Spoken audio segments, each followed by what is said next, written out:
Element কিন্তু change করা যায়, ওটা কিন্তু রেডিও অ্যাক্টিভিটির থ্রুতেই করা যায়। এলিমেন্ট চেঞ্জ করতে গেলে আমি রেডিও অ্যাক্টিভিটির থ্রুতে করবো। ওই জন্য ভাই গোল্ড, আর্টিফিশিয়াল গোল্ড তুই বানাতে পারবি, রেডিও অ্যাক্টিভ গোল্ড হবে ওটা। এবার রেডিও অ্যাক্টিভ গোল্ড কে পড়বে, ঠিক আছে, রেডিও অ্যাক্টিভ গোল্ড বানানো যায়, ওটা বানাতে পারবি তুই যদি চাস। রেডিও অ্যাক্টিভ গোল্ড কাউকে গিফট করতে পারিস, ঠিক আছে।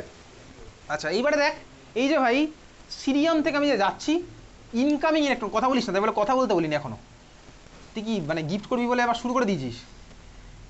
ইনকামিং ইলেকট্রন এবার ধর 4f2 হবে, পরের জন্য আমার 4f2 হবে, সেই ইনকামিং ইলেকট্রনকে রিপেল করবে কে বলতো, স্বাভাবিকভাবেই আগে থেকে যে ইলেকট্রনটা আছে সে তো করবেই আমার রিপেল, সেই ইলেকট্রন আমার রিপেল করবে। এইবারে ধর এই যে এই ইনকামিং ইলেকট্রনকে আমার, এই যে আগে যে ইলেকট্রন ছিল সেই ইলেকট্রন তো ভাই ইলেকট্রন ক্লাউডের মতন, আমি জাস্ট তোকে এরকম একটা কনসেপচুয়াল ছবি বোঝাচ্ছি। ইলেকট্রন ভিতরে ক্লাউডের মতন ছড়িয়ে আছে, ক্লাস 11-এ পড়েছি, সেই ক্লাউডের ইকুয়েশন ফিকুয়েশন আমার শ্রোডিঞ্জার ইকুয়েশনের গল্প টল্প আছে ক্লাস 11-এর পড়া। তাহলে ভাই ওই ইনকামিং ইলেকট্রনকে ধরে মানে এই ইলেকট্রনটা রিপেল করছে, ক্লাউডের মতন ছড়িয়ে আছে। এবারে দেখ এই রিপালশন যত বেশি হবে, মানে কিসের কাজ করছে, ইনকামিং ইলেকট্রন মাইনাস চার্জ আর নিউক্লিয়াস হচ্ছে পজিটিভ চার্জ, এদের মধ্যে আছে হচ্ছে force of attraction, electrostatic force of attraction. এই ফোর্স অফ অ্যাট্রাকশনের মধ্যে এই মাঝের ক্লাউডটা কিসের কাজ করছে বলতো, শিল্ডের কাজ করছে, শিল্ডের কাজ করছে, শিল্ড ঢেকে রেখেছে। কি ঢেকে রেখেছে, দেখ ভাই এই মাঝের ইলেকট্রনগুলো স্বাভাবিকভাবেই চাইবে না যে ভাই নতুন যে আসছে সে যেন ভাই নিউক্লিয়াসের অ্যাট্রাকশন পায়, সেটা চাইবে না, বুঝতে পেরেছিস। এটাই হচ্ছে আমার শিল্ড করে রাখছে, এটাকেই বলে শিল্ডিং এফেক্ট। শিল্ড যত ভালো হবে তত আমার কি হবে, এই মাঝের জন্য যত ভালো শিল্ড করতে পারবে অ্যাট্রাকশনটাকে, তত আমার কি হবে, নিউক্লিয়াস ভাই ইনকামিং ইলেকট্রনকে তত অ্যাট্রাক্ট করতে পারবে না, কারণ শিল্ড করে রেখেছে, মাঝখানে ঢেকে রেখে দিয়েছে, বুঝতে পেরেছিস। যদি ভাই অ্যাট্রাক্ট করতে না পারে তাহলে আমার ভাই ইলেকট্রন কাছাকাছি আসতে পারবে না, তাহলে ভাই ইলেকট্রনকে দূরেই থাকতে হবে। ইলেকট্রন যদি তখন দূরে থাকে তাহলে বল দেখি সাইজ আমার বাড়বে না কমবে, বাড়বে, সাইজ আমার বাড়বে। তাহলে যদি আমার শিল্ডিং এফেক্ট ভালো হয় তাহলে আমার সাইজ কি হয়, বেশি, বুঝলি। হ্যাঁ ভাই বুঝলাম, তো ক্লাস 11-এও বুঝেছিলাম, শিল্ডিং এফেক্ট যদি ভালো হয় তাহলে আমার হবে সাইজ বেশি। আর যদি উল্টোটা হয়, শিল্ডিং এফেক্ট যদি খারাপ হয়, তার মানে ভাই ভিতরের লোকজন ভালো শিল্ড করতে পারছে না, তার মানে কি নিউক্লিয়াসের ওই ইলেকট্রনের প্রতি ভালো অ্যাট্রাকশন রয়েছে, তাহলে ইলেকট্রন আমার ভিতরে ঢুকে যাবে, বুঝতে পারলি তো। তাহলে আমার কি হবে, সাইজ তখন কমবে, বোঝা গেল। হ্যাঁ ভাই বুঝলাম। তাহলে শিল্ডিং এফেক্ট বেশি হলে আমার কি হয়, সাইজ হয় ছোট, আর শিল্ডিং এফেক্ট খারাপ হলে আমার কি হয়, সাইজ হয় বড়, বোঝা গেল। এইবারে শিল্ডিং এফেক্টের অর্ডার কি হয়, S greater than P greater than D greater than F. কেন কি জন্য হলো সেগুলো ভাই ক্লাস 11-এর গল্প, রেডিয়াল প্রবাবিলিটি ডিস্ট্রিবিউশন গ্রাফ দিয়ে আমি এখানে বুঝেছিলাম, আর তোর আমার অত ডিটেলসে লাগবে না। S greater than P greater than D greater than F, তাহলে এফ এর হচ্ছে আমার শিল্ডিং এফেক্ট সবচেয়ে বাজে, এফ এর হচ্ছে আমার শিল্ডিং এফেক্ট সবচেয়ে বাজে, বুঝলি। হ্যাঁ ভাই বুঝলাম। এসপিডিএফ এগুলো তোর কোশ্চেন আসতো ক্লাস 11-এ, অর্ডার লিখতে দিত কি এসপিডিএফ হবে না কি হবে, বুঝেছিস। তাহলে ভাই আমার পুরো শিল্ডিং এফেক্ট হলে আমার কি হচ্ছে, ইলেকট্রন ভিতরের দিকে চলে আসবে, তাহলে সাইজ আমার কমতে থাকবে, বুঝেছিস। হ্যাঁ ভাই বুঝলাম। এখন এই যে ভাই ল্যান্থানামের পরে সিরিয়াম থেকে আমি যাচ্ছি লুটেশিয়ামের দিকে, সিরিয়ামে আমার দেখ 4f ছিল একটা ইলেকট্রন, যত আমি যাচ্ছি দেখ এফ এর মধ্যে আস্তে আস্তে ইলেকট্রন ঢুকছে, আর ইনকামিং ইলেকট্রনটা তারপরের জন্য আরেকটা ইলেকট্রন ঢুকতে হবে, নাহলে পরের এলিমেন্ট আমি যেতে পারবো না। তাহলে দেখ এফে ইলেকট্রন বাড়ছে, এফে যত আমার ইলেকট্রন বাড়ে তত আমার শিল্ডিং এফেক্ট আরও খারাপ হতে থাকবে। ওই যে ভাই এফের শিল্ডিং এফেক্ট সবচেয়ে বাজে, তাহলে এফের যদি আমার শিল্ডিং এফেক্ট সবচেয়ে বাজে হয় তাহলে আমার কী হবে বলতো, দেখ আমি সিরিয়াম থেকে লুটেশিয়ামে গেলাম, সাইজ আমার আস্তে আস্তে কমতে থাকবে, এটাকে আমার কি বলে, এটাকে বলে হচ্ছে আমার ল্যান্থানাইট কন্ট্রাকশন, বুঝলি। তোর ক্লাস 12-এ আসবে short note on lanthanide contraction, লিখবো ভাই, তোকে পাঠিয়ে দেবো ল্যান্থানাইট কন্ট্রাকশন। তাহলে আমার কি হচ্ছে, এফের পুরো শিল্ডিং এফেক্টের জন্য আমার ভাই সিরিয়াম থেকে লুটেশিয়ামে যত যাবো ল্যান্থানাইটগুলোর আমার সাইজ কমতে থাকবে, এই হচ্ছে আমার কি ল্যান্থানাইট কন্ট্রাকশন, বুঝলি। তাহলে ল্যান্থানাইট কন্ট্রাকশনের জন্য আমার কি হলো, সাইজ ছোট হয়ে গেছে, বোঝা গেল। কোথা থেকে কার সাইজ ছোট হয়েছে ভাই, সিরিয়াম থেকে লুটেশিয়াম, এদের আমার সাইজ ছোট হলো। সবার ক্লিয়ার। ল্যান্থানাইট কন্ট্রাকশন তোর ক্লাস 12-এ এখনো পরীক্ষাতে লিখতে দেবে, ক্লাস 11-এও পড়েছিলাম, হয়ে গেছে। তাহলে চল আমি ভাই ল্যান্থানাম থেকে সিরিয়ামে লুটেশিয়ামে গেলাম, সাইজ আমার গেছে কমে। জাস্ট তোকে একটা কনসেপচুয়াল পারপাসের ছবি বলছি, এই হচ্ছে আমার ল্যান্থানামের ছবি, ধর সাইজ ছিল এরকম, লুটেশিয়ামের আমার ছবিটা কীরকম হবে, লুটেশিয়ামের ছবি সাপোজ আমার এরকম হলো, সাইজ কমে গেছে, বুঝেছিস, বুঝলাম। এইবারে তুই বল লুটেশিয়ামের পরে কে আসছে, পিরিয়ড টেবিল দেখাবো, লুটেশিয়ামের পরে কে আসছে, কে আসছে বল, লুটেশিয়ামের পরে হ্যাফনিয়াম, ঠিকই বলেছি, হ্যাফনিয়াম আসছে লুটেশিয়ামের পরে। হ্যাফনিয়ামের সাইজ কী হবে, এর থেকে ছোটো নাকি এর থেকে বড়ো, অবভিয়াসলি এর থেকে বড়ো, কারণ হ্যাফনিয়ামে তো আমার আর ভাই এফে ঢুকছে না, তখন ডিতে ঢুকছে, তার মানে আমার তখন হ্যাফনিয়ামের সাইজ আর এর থেকে ছোটো হবে না, এর থেকে বড়ো হবে স্বাভাবিক, বোঝা গেল। তাহলে হ্যাফনিয়ামের সাইজ হবে আমার ওর থেকে বড়ো, ঠিক আছে। হ্যাঁ ভাই সবার ক্লিয়ার। আচ্ছা এইবারে চল আমি দেখি একটু উপরের দিকে যাই, পিরিয়ড টেবিল, তাহলে ক্লিয়ার। এইবারে ধর আমি তোকে বললাম স্ক্যান্ডিয়াম আর ইট্রিয়াম, স্ক্যান্ডিয়ামে কটা সেল আছে, 4খানা, ইট্রিয়ামে কটা সেল আছে, 5খানা। স্ক্যান্ডিয়াম ইট্রিয়ামের মধ্যে কার সাইজ বড় হবে, অবভিয়াসলি ভাই ইট্রিয়ামের সাইজ আমার বড়। ইট্রিয়াম থেকে ল্যান্থানামে গেলাম, কার সাইজ বড়, ল্যান্থানামের সাইজ স্বাভাবিকভাবে বড়, শেল বাড়ছে ভাই, শেল বাড়ছে। সিমিলার হতে ধর আমি বললাম টাইটেনিয়াম থেকে জিরকোনিয়ামে গেলাম, কার সাইজ বড় হবে, জিরকোনিয়াম। জিরকোনিয়াম থেকে হ্যাফনিয়ামে গেলাম, কার সাইজ বড় হবে, ইকুয়াল হবে, ওটা হচ্ছে ভাই সাইজ ইকুয়াল হয়ে গেল। কেন সাইজ ইকুয়াল হবে চল দেখি। তার কারণ হচ্ছে ঠান্ডা মাথায় দেখ, জিরকোনিয়াম থেকে হ্যাফনিয়াম আমি কিন্তু ভাই এইরকম সিম্পলি এরকম আসিনি। জিরকোনিয়াম থেকে হ্যাফনিয়ামে যদি আমি যাই তাহলে দেখ শেল আমার বাড়ছে ভাই, এটা 5খানা ছিল এখানে 6খানা ছিল। তাহলে শুধুমাত্র যদি আমি শেলের ফ্যাক্টরটাকে কনসিডার করি, তাহলে শেলের ফ্যাক্টরটা কনসিডার করলে কিন্তু আমার সাইজ বড় হয়ে যাওয়ার কথা। শুধুমাত্র যদি আমি শেলটাকে কনসিডার করি তাহলে আমার সাইজ বড় হওয়ার কথা। বুঝতে পেরেছি? হ্যাঁ ভাই বুঝতে পারছি। আর দেখ কিন্তু জিরকোনিয়াম থেকে হ্যাফনিয়ামকে আমি ডাইরেক্ট এসছি না ভাই, জিরকোনিয়াম থেকে আমি দেখ ল্যান্থানামে এসছি, ল্যান্থানাম থেকে তো আমার হ্যাফনিয়ামে যেতে গেছে। এবার দেখ ল্যান্থানাম থেকে হ্যাফনিয়ামে যেদিকে আমার সাইজ গেছে কমে, ল্যান্থানাম থেকে হ্যাফনিয়ামে যেদিকে আমার সাইজ গেছে কমে, বুঝতে পেরেছিস? সাইজ কমে গেছে, তাহলে ভাই ল্যান্থানাম থেকে হ্যাফনিয়ামে যাওয়ার মাঝের রাস্তা আমার সাইজ আছে কমে। তাহলে দেখ জিরকোনিয়াম থেকে হ্যাফনিয়ামে ডাইরেক্ট গেলে শেল বাড়লে সাইজ বেড়ে যাওয়ার কথা, শুধুমাত্র শেল ফ্যাক্টর কাজ করলে আমার সাইজ বেড়ে যাওয়ার কথা। আবার দেখ ল্যান্থানামে তো আমি হ্যাফনিয়ামে গেছি, তাহলে সাইজ এখন আমার কমে গেছে, তাহলে ভাই কমেও গেছে, তাহলে বেড়ে গিয়ে কমে গেল, ওভারঅল আমার কী হলো বলতো, সাইজ বেসিক্যালি আমার সেম থাকলো। তাহলে এই জন্য জিরকোনিয়াম হ্যাফনিয়াম এদের আমার সাইজ হচ্ছে সেম। এই কোশ্চেন তোকে ক্লাস 12 পরীক্ষাতে লিখতে দেবে, জিরকোনিয়াম আর হ্যাফনিয়ামের সাইজ কেন আমার সেম হয়। বুঝেছিস? জিরকোনিয়াম আর হ্যাফনিয়ামের আমার সাইজ কেন সেম হয়, এর জন্য আমার সাইজ সেম। সিমিলারলি আমি যদি পরেরটা আঁকি, ভ্যানাডিয়াম, নিওবিয়াম আর হচ্ছে ট্যান্টালাম। নিওবিয়াম আর ট্যান্টালাম এদেরও আমি সাইজ হচ্ছে সেম পাবো, নিওবিয়াম আর ট্যান্টালাম এদেরও হচ্ছে আমি সাইজ সেম পাবো। ক্লিয়ার? বুঝলি? হ্যাঁ ভাই বুঝলাম। এখন দেখ এই যে ভাই সাইজ সেম, জিরকোনিয়াম হ্যাফনিয়াম সাইজ যদি আমার সেম হয় তাহলে কি ভাই সাইজও সেম, তাহলে এরা আমার সবাই মেটাল। ঠিক আছে, এটা হচ্ছে আমার সাইজ সেম, এরা আবার হচ্ছে মেটাল। সবার আউটার মোস্ট শেলে দেখ সেম ইলেকট্রনই আছে, জিরকোনিয়ামের আউটার মোস্ট শেলে যে কটা থাকবে হ্যাফনিয়ামের আউটার মোস্ট শেলে সেম থাকবে, দুজনের সাইজ সেম, সাইজও সেম, আবার ভাই আউটার মোস্ট শেলে ইলেকট্রনও সেম। তাহলে ভাই এদের বেসিক্যালি কী হবে বলতো, কেমিক্যাল প্রপার্টি সিমিলার হবে। যেহেতু আমার এদের কেমিক্যাল প্রপার্টি সিমিলার, ওই জন্য একটা মিক্সচারের মধ্যে যদি আমার জিরকোনিয়াম আর হ্যাফনিয়াম থাকে ওদের সেপারেট করা কঠিন হবে, কারণ সেপারেশন করতে গেলে আমি জানি ভাই কেমিক্যাল প্রপার্টি আমি কাজে লাগাই। তাহলে জিরকোনিয়াম আর হ্যাফনিয়ামকে সেপারেট করা অতটা ইজি নয়। এই কোশ্চেন তোকে পরীক্ষাতে দেবে যে why it is not easy to separate zirconium আর হ্যাফনিয়াম। বোঝা গেল? হ্যাঁ ভাই বুঝলাম। আচ্ছা এখন দেখ ক্লাস 11 আরেকটা জিনিস পড়েছিলাম, মেটালগুলোর কেমিক্যাল বন্ডিং চ্যাপ্টারে পড়েছিলাম। মেটালগুলো তো সবাই মেটাল ভাই, ডি&ডে ব্লক সবাই মেটালই চলছে। এই মেটালগুলোর আমার কি থাকে, মেটালের প্রপার্টি বেসিক্যালি একটা ফ্যাক্টর দিয়ে আমি ক্লাস 11 দেখেছিলাম। ওটা কি ছিল, ফাজান্স রুল যখন পড়েছিলাম একটা জিনিস ছিল হচ্ছে আয়নিক পোটেনশিয়াল। আয়নিক পোটেনশিয়াল মানে কি, আয়নিক পোটেনশিয়ালকে ফাই দিয়ে লিখতাম। আয়নিক পোটেনশিয়াল ছিল হচ্ছে মেটালের charge by size, charge by size ratio ছিল হচ্ছে আমার আয়নিক পোটেনশিয়াল। দেখবি ক্লাস 11-এ পড়েছিলাম ভাই ফাজান্স রুল, আয়নিক কম্পাউন্ডের মধ্যে কোভ্যালেন্ট ক্যারেক্টার ডেভেলপ করা, এগুলো ক্লাস 11 আমার পড়া আছে। কি হতো ভাই, আয়নিক কম্পাউন্ডের মধ্যে দেখবি ক্যাটায়নটা যত বেশি টানতো অ্যানায়নকে, তত আমার কি হতো, ইলেকট্রনটা মাঝ বরাবর চলে আসতো, আমার কোভ্যালেন্ট ক্যারেক্টার ডেভেলপ করতো। এসব জিনিস ক্লাস 11-এ পড়েছিলাম। তো এই একটা সিম্পল আইডিয়া দিচ্ছি আয়নিক পোটেনশিয়ালের চার্জ বাই সাইজ কেন। আচ্ছা ধর আমার কাছে আছে কি ভাই, দুখানা ধর মেটাল আছে, একটা মেটাল ধর সাইজ ছোট আর একটা মেটাল ধর সাইজ বড়। ঠিক আছে, দুটোরই আমার চার্জ সেম। এবারে তো দুটো আমার একটা অ্যানায়নকে টানবে। প্রশ্ন হচ্ছে আমার কোনটা অ্যানায়নকে বেশি টানতে পারবে, কোনটা হচ্ছে আমার অ্যানায়নকে বেশি টানতে পারবে। ঠিক আছে, কোনটা হচ্ছে আমার অ্যানায়নকে বেশি টানতে পারবে। ব্যাপারটা কীরকম, ব্যাপারটা হচ্ছে ধর তোর কাছে দুখানা ম্যাগনেট আছে, একটা ধর ছোটো সাইজের, একটা হচ্ছে বড়ো সাইজের ম্যাগনেট। ছোটো সাইজের ম্যাগনেট আর বড়ো সাইজের ম্যাগনেট, দুখানা ম্যাগনেটের মধ্যেই ধর সেম অ্যামাউন্টের ম্যাগনেটিক ফিল্ড ইন্ডিউস করা আছে। তুই বল কোন ম্যাগনেটটা ইজিলি টানতে পারবে? অবভিয়াসলি ছোটোটাই টানতে পারবে। তার কারণ কি ভাই, এটা আমার পার ইউনিট ভলিউমে হয়ে যাবে, তখন আমার পার ইউনিট ভলিউমে হয়ে যাবে। পার ইউনিট ভলিউমের মধ্যে কত ম্যাগনেটিক ফিল্ড সেটা আমার তখন কনসিডার করার ব্যাপার, সাইজ দিয়ে আমার শুধুমাত্র হচ্ছে না। বুঝতে পেরেছিস তো? চার্জ যখন আমি সেম রেখেছি, এবারে যদি আমার ধর ছোটো ম্যাগনেটটার মধ্যে সাপোজ আমি 10 টেসলা, ম্যাগনেটিক ফিল্ডের ইউনিট কি পড়েছিস তো ভাই ফিজিক্সে, কী হয় ম্যাগনেটিক ফিল্ডের ইউনিট?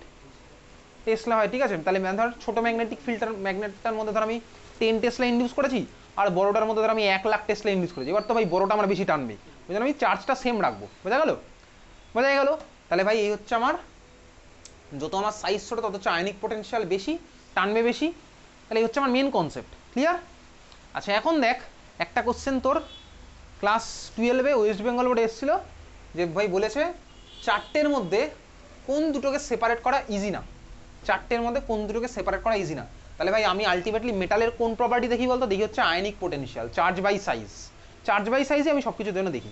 তোকে বলেছে এই চারটে পেয়ারের মধ্যে কোনটাকে সেপারেট করা ইজি না। কি কি অপশান আছে, আছে হচ্ছে zirconium +2, hafnium +4, zirconium +4, hafnium +4, sorry hafnium +2, zirconium +2, hafnium +2, none of the above. কোনটাকে সেপারেট করা ইজি না, সেম না, কোনটাকে সেপারেট করা ইজি না, কী হবে আমার অ্যান্সার? তুই বাড়ি থেকে পড়ে গেছিস ভাই জিরকোনিয়াম আর হ্যাফনিয়ামকে সেপারেট করা ইজি না, তুই দেখেছি অপশনের মধ্যে জিরকোনিয়াম আর হ্যাফনিয়াম নেই, তবে তুই নান অফ দ্য অ্যাবাভ মার্ক করে এসেছিস। কোনটা হবে অ্যান্সার হবে হচ্ছে সি, তার কারণ কি দুটো চার্জও সেম, চার্জ আমায় সেম করতে হবে আর সাইজ তো ওদের সেম আছেই, তাহলে চার্জ বাই সাইজ আমার সেম হচ্ছে, যেহেতু সেটা হচ্ছে আমার এই হচ্ছে অ্যান্সার হবে জিরকোনিয়াম +4 আর হ্যাফনিয়াম +4, যদি +2 থাকতো তাহলে +2 হতো, দুজনের যদি +2 থাকতো। ক্লিয়ার?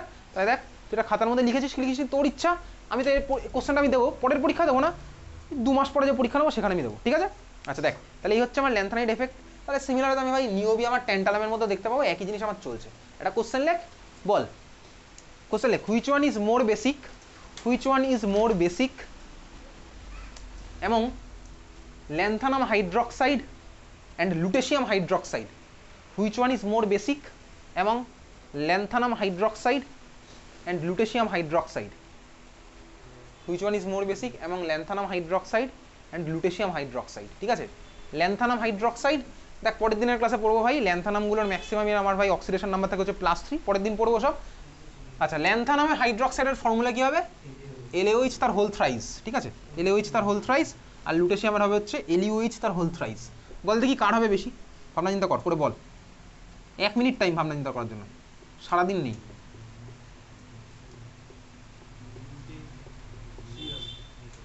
কার হচ্ছে আমার বেসিসটি বেশি? LaOH তার হোল থ্রাইস আর LuOH তার হোল থ্রাইস।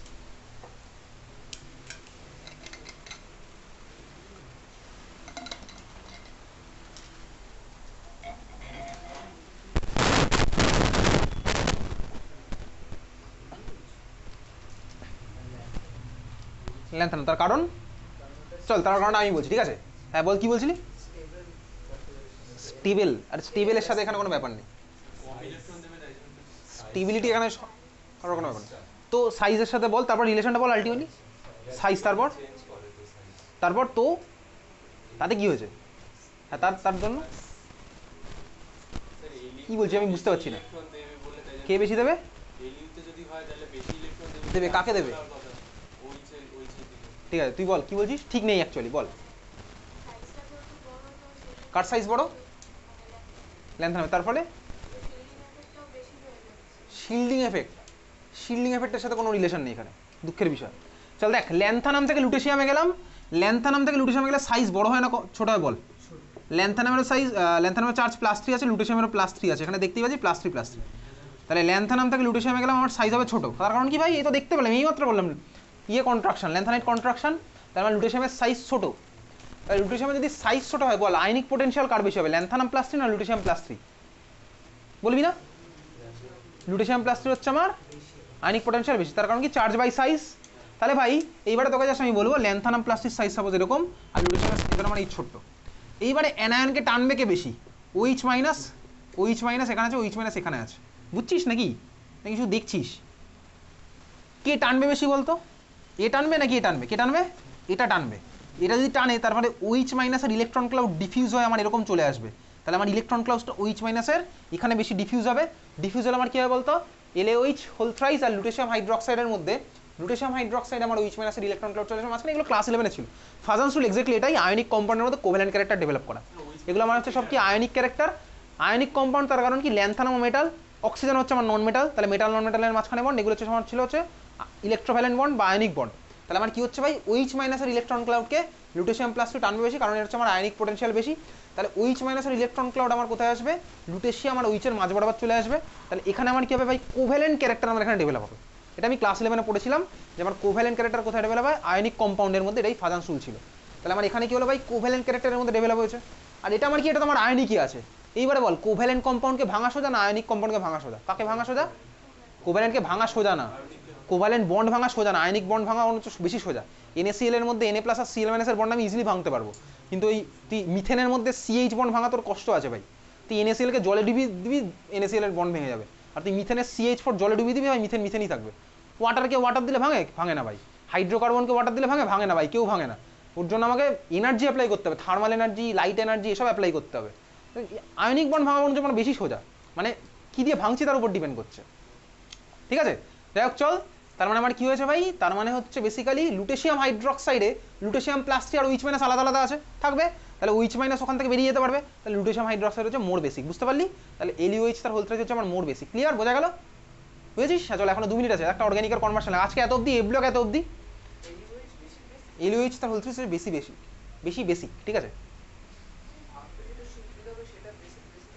হ্যাঁ, তো ভাঙতে তো আমার ল্যান্থানাম, আরে ল্যান্থানাম হাইড্রক্সাইড বেশি বেশি, ল্যান্থানাম হাইড্রক্সাইড বেশি বেশি, এলওএইচ হোল থ্রি, এলওএইচ হোল থ্রি বেশি বেসিক, ঠিক আছে? এলওএইচ তার, তাই তো বলেছিলাম। হ্যাঁ, এলওএইচ হোল থ্রি বেশি বেশি বেসিক, ঠিক আছে? তাহলে কে ভাই? ল্যান্থানাম ওইচ মাইনাস, এটা আমার আলাদা আলাদা থাকবে। কোভ্যালেন্ট ক্যারেক্টার আমার লুটেশিয়ামের মধ্যে ডেভেলপ করছে এখানে, তাহলে এটাকে ভাঙতে কষ্ট করতে হবে, এটাকে ভাঙতে আমি ইজিলি ভাঙতে পারবো। তাহলে এলওএইচ হোল থ্রাইস হচ্ছে বেশি basic, LOH whole thrice is more basic. অর্গানিকের কোশ্চেন, চল 1 মিনিটের মধ্যে অ্যান্সার দিবি, লেখ কোশ্চেন লেখ। Convert propyne to প্রপাইন।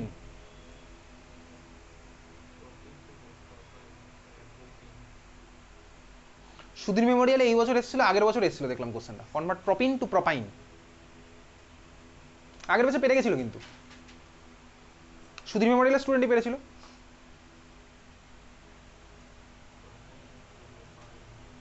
Convert propyne to প্রপাইন।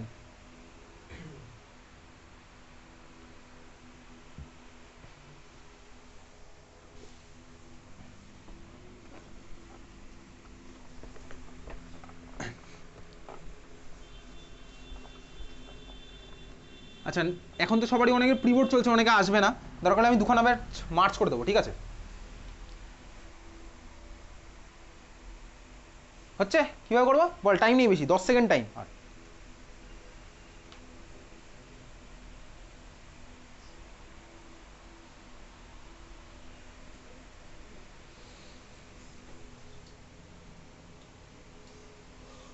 হচ্ছে না? হচ্ছে?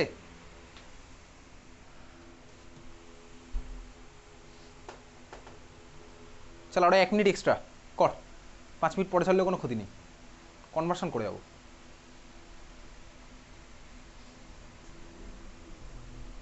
কনভার্ট প্রপিন টু প্রপাইন, এটা সিম্পলি ক্লাস 11-এর রিয়াকশন। ক্লাস 12-এ বোর্ড এক্সামে আসা উচিত না, দেবে না, ক্লাস 12-এর বোর্ডে দেবে না, স্কুলে এসছে বলে আমি তোকে বলছি, ঠিক আছে? প্রপিন থেকে প্রপাইন, কারণ ক্লাস 12-এ তোর এত এত রিয়াকশনের মাঝখানে এই ক্লাস 11-এর রিয়াকশন আমার মনে হয় না দেবে কোনোদিন। ট্রিপল বন্ড কি করে আসে, কিভাবে যে আর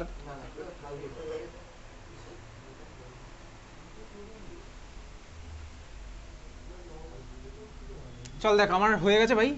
এটা ছিল হচ্ছে প্রপিন CH3CH ডাবল বন্ড CH2, এটা সিম্পলি ক্লাস 11-এর অ্যালকাইনের প্রিপারেশন। চল আমি এর মধ্যে দিলাম Br2CCl4, Br2CCl4 দিলে কি হবে বল? প্রোডাক্ট বলে ফেল, বলে ফেল, কি হবে বল? দুদিকে একটা করে বিআর লাগলো, তাই তো? আচ্ছা, বিআরটাকে আমি এভাবে একটু খুলে রাখছি, সিএইচগুলোকে এরকম খুলে রাখলাম, এখানে এই যেখানে বিআর রাখতেই পারে, অসুবিধার কিচ্ছু নেই, এভাবে আঁকলাম, ঠিক আছে? আমি জানি ভাই Br2CCl4 দিলে আমার ট্রান্সে হয়, আমি আঁকলাম এরকম, কারণ ট্রান্স হওয়ার পরে বন্ড রোটেট করে ওসব লাগবে না, ছাড়। আমি দুদিকে একটা করে বিআর লাগালাম। এইবারে দেখ HBr বার করবো, কি দিয়ে বার করতাম HBr? অ্যালকোহলিক কে হয়েছে, অ্যালকোহলিক কে হয়েছে, অ্যালকোহলিক হয়েছে, মনে আছে? অ্যালকোহল দিলে আমার বার করে দেবে বলেছিলাম তোকে। তাহলে আমার অ্যালকোহলিক কে দিলে আমার কি হবে? HBr বেরোবে। এখানে কটা HBr বার করতে হবে? দুখানা HBr বার করলে আমার ট্রিপল বন্ড ফর্ম হয়ে যাবে। এবারে দেখ আমি এর মধ্যে সাপোজ দিলাম ফার্স্ট স্টেপে অ্যালকোহলিক KOH, আমার কি ফর্ম হবে? একখানা H একখানা বিআর ধর আমার বেরোলো, তাহলে আমার ফার্স্ট স্টেপে ধর এইটা ফর্ম হলো CH3CBr, এখানে ভাই CH, এখানে একটা H আছে, ডাবল বন্ড, এটা ফর্ম হলো, বুঝতে পেরেছিস? আচ্ছা, পরের স্টেপের মধ্যে আমি চাইলে আমার অ্যালকোহলিক KOH দিতে পারি। এবারে ক্লাস 11 একটা জিনিস ছিল অ্যালকোহলিক KOH না, এর উপরে আর অত ভালো রিয়াকশন করে ভালো অ্যামাউন্টের ট্রিপল বন্ড বানাতে পারে না, ওই জন্য অ্যালকোহলিক KOH এর থেকে স্ট্রং বেস দিই, সেটা হচ্ছে কি দিতাম? NaNH2 আর লিকুইড অ্যামোনিয়া, সোডামাইড NaNH2 আর NH3 লিকুইড, ও আমার একই কাজ করবে, HBrই বার করবে। ওখান থেকে পাচ্ছি কি ভাই? এটা ট্রিপল বন্ড CH। এবারে দেখ চাইলে তুই ভাই এখান থেকে এর মধ্যে এক্সেস অ্যালকোহলিক KOH দিতেই পারিস, তার জন্য তোর নাম্বার কাটবে না, তুই চাইলে এর মধ্যে এক্সেস অ্যালকোহলিক KOH দিয়ে এটা বানাতেই পারিস, ঠিক আছে? চাইলে ভাই তুই এর মধ্যে এক্সেস অ্যালকোহলিক KOH এটা বানাতেই পারিস, বোঝা গেল? যেটা দাম বেশি সেটা আমি কেন দেবো আগে, যেটা দাম কম আমি সেটা আগে দেবো। অ্যালকোহল ভাই তুই নর্মাল দোকানে পাবি, KOH তো নর্মাল তো স্কুলের ল্যাবে আছে, কোনটার দাম বেশি? সোডামাইড তুই খুঁজেও পাবি না, ঠিক আছে? চল টাটা, দেখা হচ্ছে নেক্সট ফ্রাইডে।